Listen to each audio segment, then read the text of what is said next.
They were good together, as well matched as the hand-painted tile backsplash was to the Brazilian granite countertop. Jin was one of the most respected pathologists on staff at the Cook County Medical Examiner's office, and Clay was one of the youngest partners at a leading Chicago law firm. Each had the respect of their colleagues, the admiration of their peers, and more disposable income than time to spend it.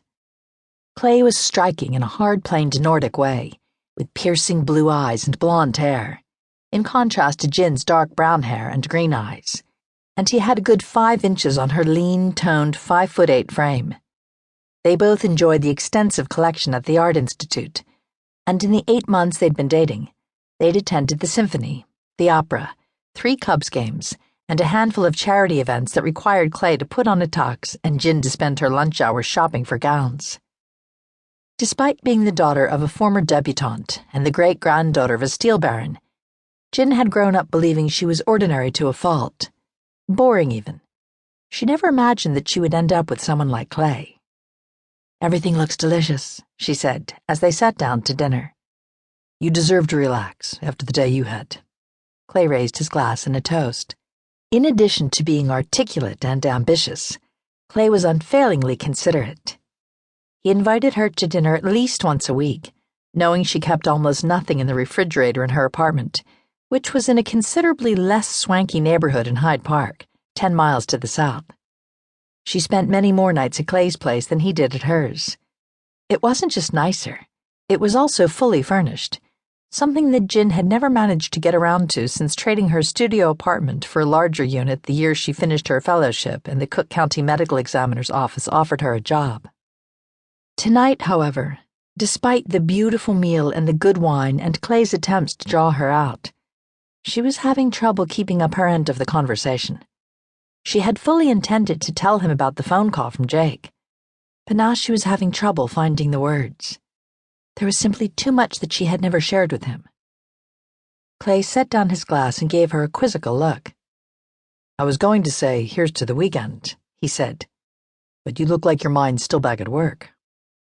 "I'm sorry," Jin said, raising her own glass and taking a sip.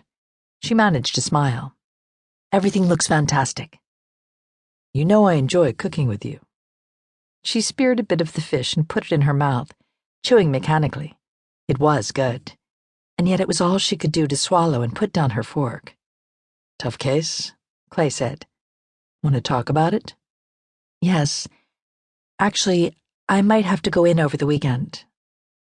Even as she silently scolded herself for her cowardice, Jin scrambled for an excuse, calling up one of her tougher cases from a few years back. A newborn infant came in with burns over 80% of her body. They've arrested the mother. "Oh, wow. Sorry." Jin froze, her fork halfway to her lips as it sunk in. Had she just lied to Clay? It was the first time, and to her a serious breach. Jin had been unfailingly honest since adolescence, and other than occasionally stretching the truth to ease social interactions, her few transgressions had been lies of omission. "Yes," she stammered. Her phone buzzed again in her handbag. The ringtone was the one she'd assigned to her mother, the trilling first measures of a Mozart flute concerto. "I'd better get that," Jin apologized, folding her napkin and setting it on the table next to her plate. She didn't meet Clay's gaze as she reached for her bag. She didn't want to see the kindness and concern in his eyes. "Hi, Mom," she said, as she walked down the hallway, her stocking feet silent on the polished wooden floors. "Give me just a second, okay?" Clay's office was located in the back of the townhouse's ground floor. She let herself in and shut the door behind her, curling up in his leather desk chair. "All right, I'm here." "Virginia, I hate to have to tell you this, especially over the phone. Your sister's body has been found." Lily.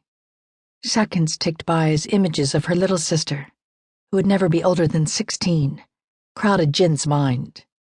All that unruly sun-streaked hair, the ragged hand-woven bracelets she wore on her wrists and ankles, the doodled tattoos she inked on the insides of her wrists at school when she was bored, glitter shoelaces in her Converse sneakers, a pale scar on the inside of her calf from when she tried to shave her legs at the age of 8 with her father's razor.